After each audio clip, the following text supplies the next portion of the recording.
Assalamualaikum warahmatullahi wabarakatuh. Berjumpa lagi di channel kita Hedi Praetno, Menahem Ali Official, Geraha Mu'alaf dan Geraha Mu'alaf TV.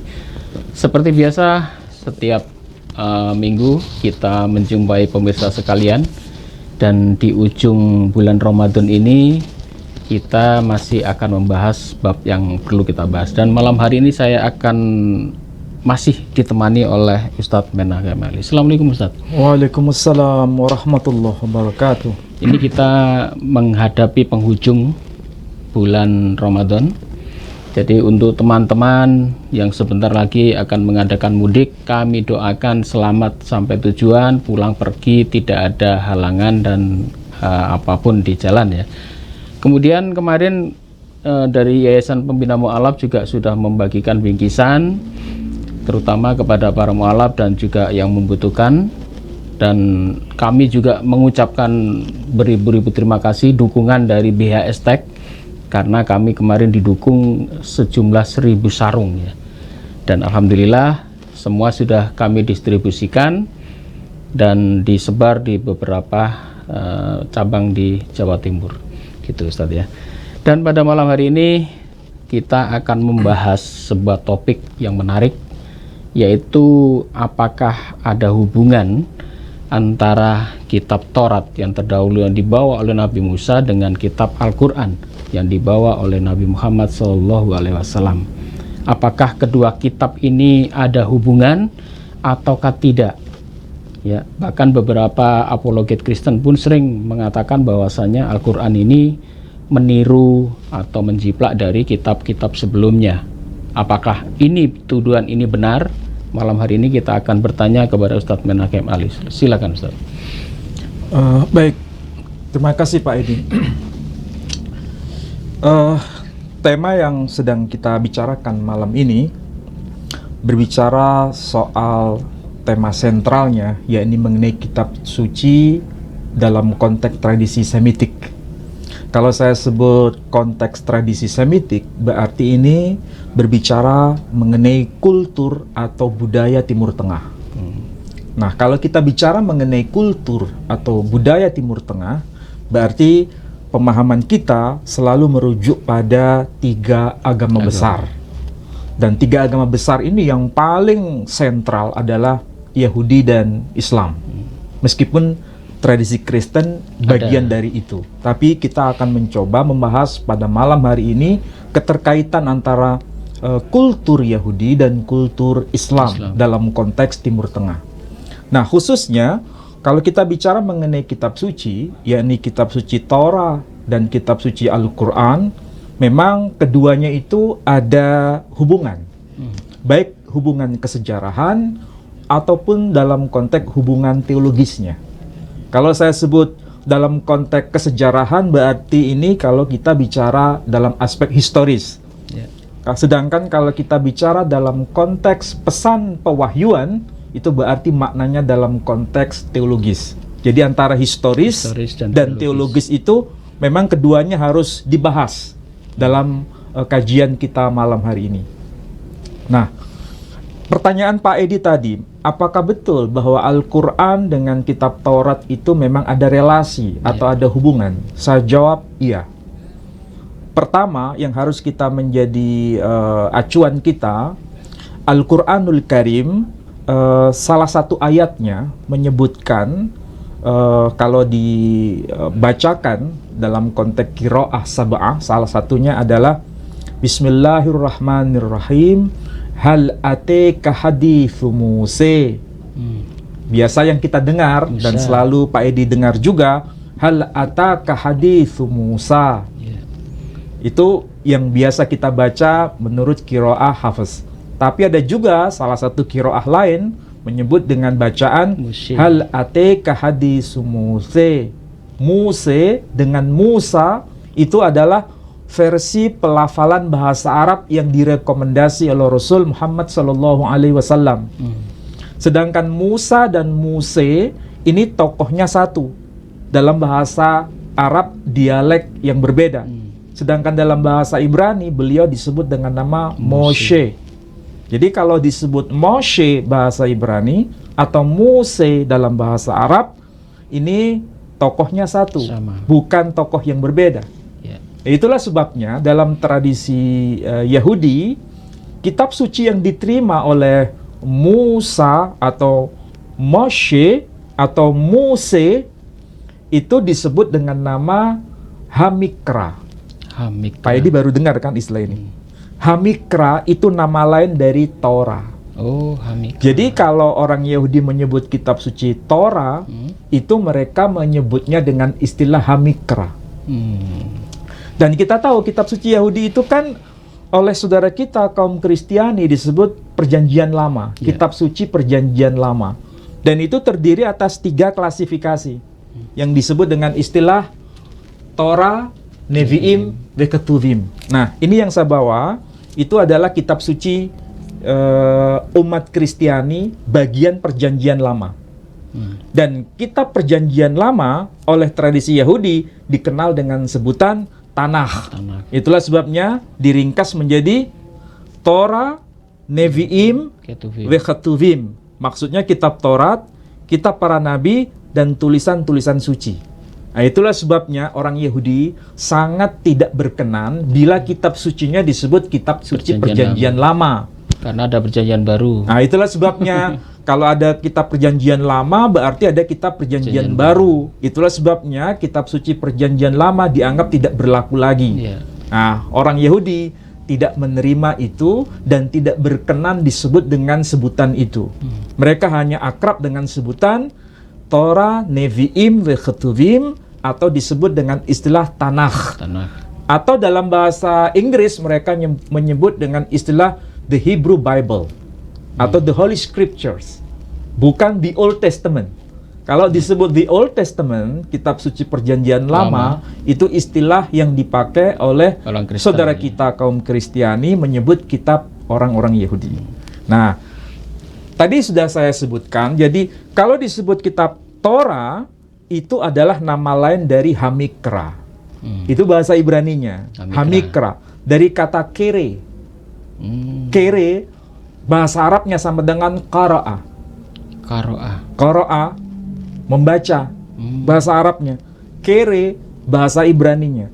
Nah, kalau orang Yahudi menyebut Torah itu dengan sebutan Hamikra, bahasa Ibrani, sedangkan dalam bahasa Suryani disebut dengan istilah Kriana. Dalam bahasa Arab kita sebut dengan istilah Quran. Jadi istilah Hamikra, Kriana, dan Quran itu ada semacam mata rantai. Itulah sebabnya kalau Pak Edi bertanya kepada saya, apakah kitab Torah ada kaitan dengan Quran? Secara kebahasaan ada kaitan. Itulah sebabnya tadi saya katakan ada Hamikra, ada Kriana, ada Quran. Ini secara kebahasaan, secara linguistik membuktikan memang dua kitab ini ada hubungan satu dengan yang lain. Dan kalau disebut Hamikra, orang Yahudi faham itu, bahwa ini adalah teks yang dibaca. Dan kalau kita tanya, apakah Quran juga teks yang dibaca? Iya. Itulah sebabnya di bulan Ramadan, Quran itu selalu diulang-ulang pembacaannya. Karena dibaca. Itulah sebabnya disebut Quranan, artinya bacaan. Yang dibaca berulang-ulang. Sehingga pembacaan yang berulang-ulang itu menyebabkan ada semacam upaya penghafalan secara maksimal. Dan itulah sebabnya Quran dihafalkan sampai hari ini oleh saudara kita umat Islam. Taurat juga dihafalkan ya sebagian ya? Ya, Torah itu karena dipakai dalam liturgi, misalnya di tembok ratapan, itu dibaca juga Torah itu. Dan sebagian dihafalkan juga. Tapi tidak bisa keseluruhan. Saya tidak tahu kenapa Torah itu tidak bisa dihafalkan secara keseluruhan. Tidak pernah ada ya? Tidak ada. Kita tidak menemukan data seorang rabi yang hafal Torah mulai dari kitab Sefer Bereshit sampai Sefer Devarim. 5 buku Musa itu hafal semua. Saya belum menemukan data satupun dalam konteks sejarah. Tapi kalau parsial, ayat demi ayat, bagian-bagian tertentu, misalnya Asre Devarot, 10 firman Tuhan, itu ada yang hafal. Mazmur sebagian dihafal. Tapi dilakukan soalnya Mazmur. Tapi tidak keseluruhan, tapi dilakukan juga. Cara pembacaan mirip seperti umat Islam baca Quran. Qiraat gitu ya. Iya, makanya disebut qiraah. Qiraah, betul. Sedangkan orang Yahudi disebut hamikra. Istilah hamikra dengan qiraah itu satu akar kata. Oh, Nah, itulah sebabnya tadi saya sebut, kalau dalam bahasa kita, umat Islam, versi Arabnya menyebut Musa atau Muse. iya. Sedangkan dalam bahasa Ibrani, nabinya disebut Moshe. Mose. Nah, sekarang, apakah kalau antara Al-Quran dengan Torah itu ada kaitan? Apakah dalam hal ini Quran itu menjiplak Torah? Taurat. Ini tidak mudah menjawabnya, Pak Edi. Dan kita harus menjawab berbasis pada data. Kalau dikatakan bahwa di dalam Al-Quran ada sesuatu yang sama dengan Torah, saya akui. Dan kita harus mengakui memang ada kesamaan-kesamaan cerita, itu. kisah, Kesamaan juga, ya. kisah, Iya. kemudian kesamaan pesan moral. Kalau kisah itu kan semacam cerita ya. Cerita berkaitan dengan para nabi, itu ada kesamaan dengan informasi Quran. Yeah. Apa yang termaktub dalam kitab Taurat. Misalnya, kisah mengenai Nabi Musa menerima wahyu di Bukit Sinai. Di dalam Quran juga ada. Kisah mengenai orang-orang Yahudi pada masa Nabi Musa yang menyembah patung sapi, dalam Quran juga ada. Tetapi sekaligus ada pembedanya. Ada yang sama, tapi sekaligus ada yang pembeda. beda. Ya. Ya. Tapi saya tidak fokus pada perbedaan kisah-kisah dalam Quran ataupun dalam Torah. Ya. Tetapi saya akan mencoba menelusuri dari data yang lain. Ternyata memang ada kesamaan antara Quran dengan Torah, tapi justru Quran itu menyempurnakan isi pesannya. Menyempurnakan isi pesannya. Kalau dikatakan menyempurnakan isi pesannya, itu memang ada kesamaan. Tapi kesamaan itu justru dilengkapi dengan informasi Quran yang lebih detail. Ya, contohnya Nah, apa contoh. ini? Nah, Ya. mari kita lacak data ini berdasarkan informasi Quran.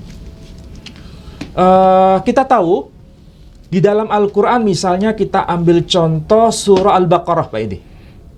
Surah Al-Baqarah ayat yang ke-29. Pak Edi bisa bacakan terjemahannya dulu ya. Al-Baqarah ayat 29. Ya. Al-Baqarah Ayat ayat 29 29. ya. Dialah Allah yang menciptakan segala apa yang ada di bumi untukmu, kemudian Dia menuju ke langit, lalu Dia menyempurnakannya menjadi 7 langit, dan Dia Maha mengetahui segala sesuatu. Oke, itu terjemahan harfiah. Ya. Ini saya bacakan Quran dalam surah Al-Baqarah ayat 29. Kalau versi bahasa yang asli, versi bahasa Arabnya disebutkan demikian. Bismillahirrahmanirrahim. Huwallazi khalaqa lakum ma fil ardi jami'a. Thumma istawa ila samai fasawwahunna sab'a samawat wa huwa bikulli syai'in alim. Itu arti harfiahnya tadi sudah disebutkan oleh Pak Edi. Saya terjemahkan secara harfiah ya. Huwallazi, dialah yang, maksudnya Allah, dialah Allah yang khalaqa, telah mencipta. Lakum, bagi kalian semua, ma fil ardi, apa yang ada di bumi, jami'a, semuanya. Jadi bukan hanya sekedar menciptakan bumi, tapi apa saja yang ada pada bumi keseluruhannya itu diciptakan oleh Allah untuk manusia. Lakum, bagi kalian semua. Summa, kemudian summa stawa ilas sama, kemudian Dia menuju pada penciptaan langit. Fasawwahunna, kemudian Dia Allah menyempurnakan penciptaan langit itu. Penyempurnaan ya. Sab'a samawat, 7 langit. Jadi maksudnya 7 lapis langit. Sab'a samawat. Wa huwa bikulli syai'in alim, dan Dia Allah atas segala sesuatu Maha mengetahui. Di sini ada kata kunci, Pak Edi. Pertama kata kunci kata khalaqa, artinya mencipta. Ya. Kemudian kata kunci yang kedua adalah sab'a samawat, 7 lapis langit. Oke, ini versi bahasa Arabnya. Nah, sekarang kita bandingkan dengan versi bahasa Ibrani yang termaktub di dalam Quran bahasa Ibrani. Nih ya, ini kan Al-Quran bahasa Ibrani, maksudnya terjemahan bahasa Ibrani. Ha-Quran belashon akhir, Quran dalam terjemahan bahasa yang lain. Targum me'aravit, terjemahan dari bahasa Arabnya. Oke. Nah, kalau kita lihat pada ayat yang ke-29 ya. Ayat yang ke-29. Di sini ada kata kunci yang harus menjadi perhatian. Di sini kalau ayat 29 disebutkan begini. Bishem Elohim Harahman wa Harahum. Dengan nama Allah yang Maha Pengasih dan Penyayang. Dikatakan Hu asyar bara lahem. Tahu maksudnya? Hu asyar bara lahem. Hu artinya dia. Asyar bara yang telah mencipta lahem bagi kalian. Jadi kalau bahasa Ibraninya, kira-kira di sini ada kata kunci yang sama nggak dengan versi kitab Torah? Nanti kita coba telusuri ya. Saya baca lengkap saja. Hu asyar bara lahem ma syaba'aret kullu. Maksudnya dialah yang telah mencipta. Bara itu mencipta dari sesuatu yang tidak ada menjadi ada. Jadi bahannya itu belum ada, tetapi ada. Kemudian diciptakan bahannya baru diciptakan lagi kesempurnaan ciptaan itu.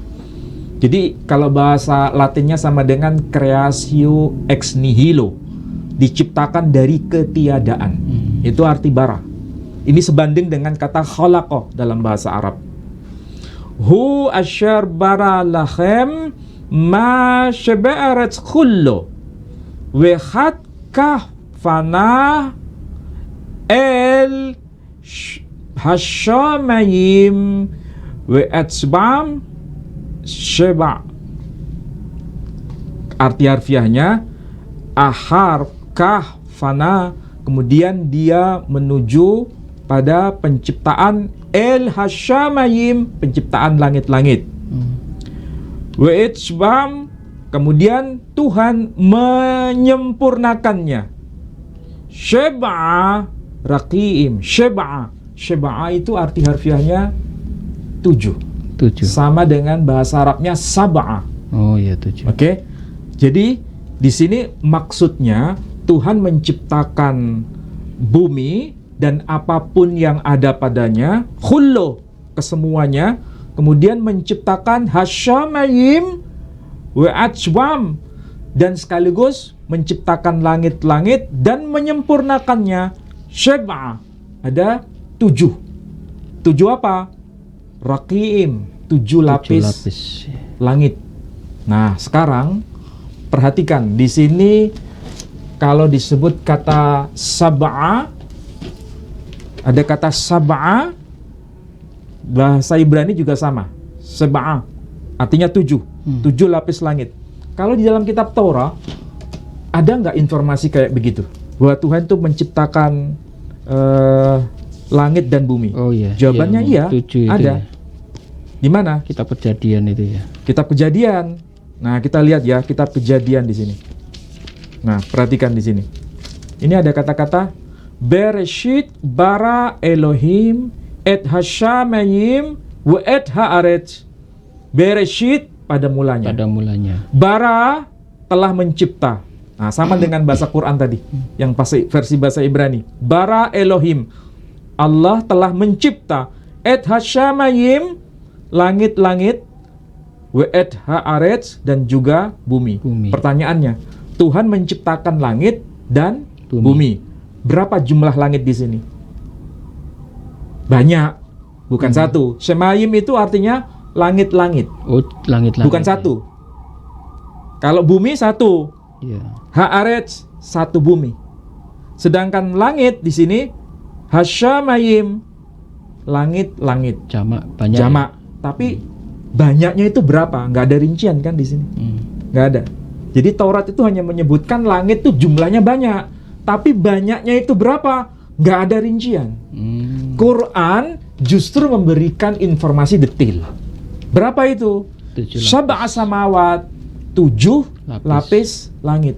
Jadi memang disebut semayim, samawat bahasa Arabnya, semayim bahasa Ibrani, itu artinya langit-langit. Berarti jumlah langit banyak. Tapi banyaknya berapa? Disebutkan rinciannya, sab'a, 7. Sedangkan di Quran ini secara jelas sab'a samawat, 7 lapis langit itu diwakili dengan tanda yang lebih rinci lagi. Tanda apa? Hurufnya. Sin, ba, ain. Berapa huruf? 3. 3. Sin, mem, waw, ta. Berapa? 3 juga. Saya ulangi lagi. Sin, mau, waw. Sin, mem, 4. waw, ta. 4. 4. Saya ulangi lagi ya, mulai awal ya. Ketika Allah berkata sab'a samawat, 7 lapis langit, dihitung ya. Sin, ba, ain. 3. 3. Sin, mem, waw, ta. 4. 3 tambah 4 berapa? 7. Ketika Allah berkata 7 lapis langit, diwakili dengan Hurufnya 7 juga huruf. 7. Masya Allah. Iya. Ini Quran. Jadi kalau begitu, apa yang dikatakan Quran memang ada kemiripan seperti yang dikatakan dalam Torah. Allah menciptakan langit dan bumi. Jumlah langitnya banyak, iya. Tetapi Quran justru merinci, lebih detail lagi. Jumlahnya itu Berapa jumlah langitnya? 7 lapis langit. Itulah sebabnya kalau di dalam Quran yang versi bahasa Ibrani tadi ini disebutkan 7 lapis langit. Ya kan? Disebutkan ini kan? Ya. Sheba'ah. Sheba'ah itu artinya 7. Sedangkan Shemayim itu langit-langit. Jadi 7 lapis langit. Dan di sini juga pakai istilah kata Hasyamayim, sama dengan bahasa kitab Taurat disebut Shemayim. Dan juga ada kata bara. Hu asyir bara lachem. Dialah yang telah mencipta bagi kalian. Dialah maksudnya Allah yang telah mencipta bagi kalian apa? Haaretz, bumi. Dan sekaligus Hasyemayim, juga langit-langit. Jumlahnya berapa? Syeba'ah, ada 7. Jadi kalau begitu, orang yang berkata bahwa Al-Quran itu menjiplak Torah atau mengkopi Torah, Ya. kira-kira itu bisa nggak dipertanggungjawabkan? Ya, Nggak bisa. Karena apa? Justru penjelasan Quran lebih detail. Ya. Lebih detail. Kita tidak menemukan data di dalam kitab Torah berapa jumlah langit itu disebut. Hanya ada penyebutan jumlahnya banyak. Tapi banyaknya berapa tanpa ada rincian. Jadi kalau begitu, salah sekali bila ada orang yang menuduh Quran menjiplak dari Torah. Tapi justru Quran menyempurnakan pesan dari Torah. Ya. Dari situlah kita bisa paham bahwa memang ada kaitan antara kitab Torah dengan kitab Al-Quran. Dan sekaligus risalah kitab Torah itu digenapi, kalau bahasa Kristennya ya, digenapi dengan informasi Quran. Kalau tidak salah, Rashad Khalifah itu menerjemahkan Quran dalam versi bahasa Inggris. Quran disebutnya dengan istilah The Final Testament, sebagai penggenapan dari The New Testament. The New Testament itu sebagai penggenapan dari The Old Testament.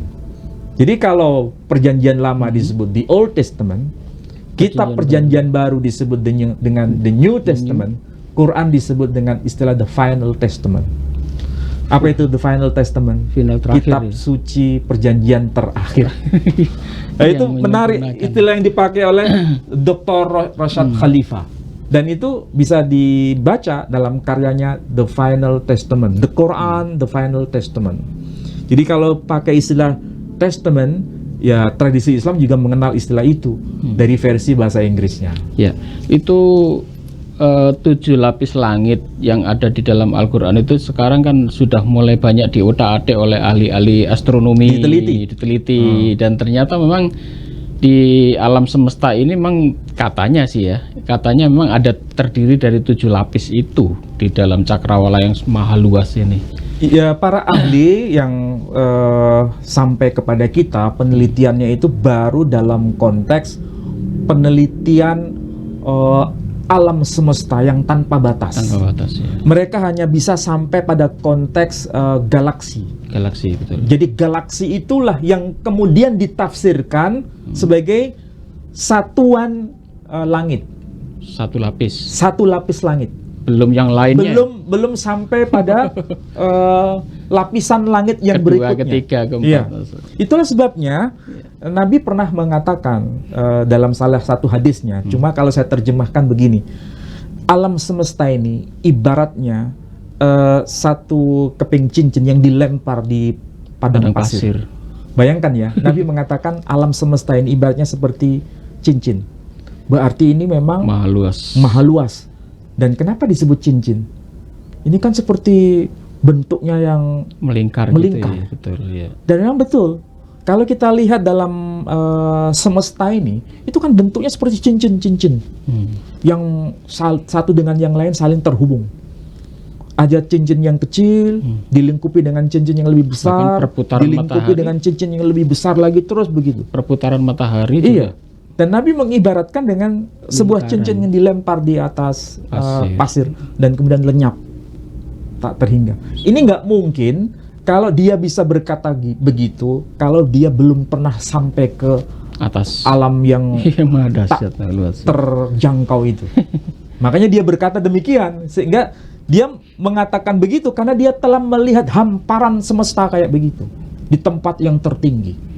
Nah, itu barangkali ketika beliau waktu Isra Mi'raj di atas ke langit, sehingga dia melihat semesta itu memang seperti cincin yang melingkar dan hilang lenyap begitu saja dalam hamparan pasir yang luas.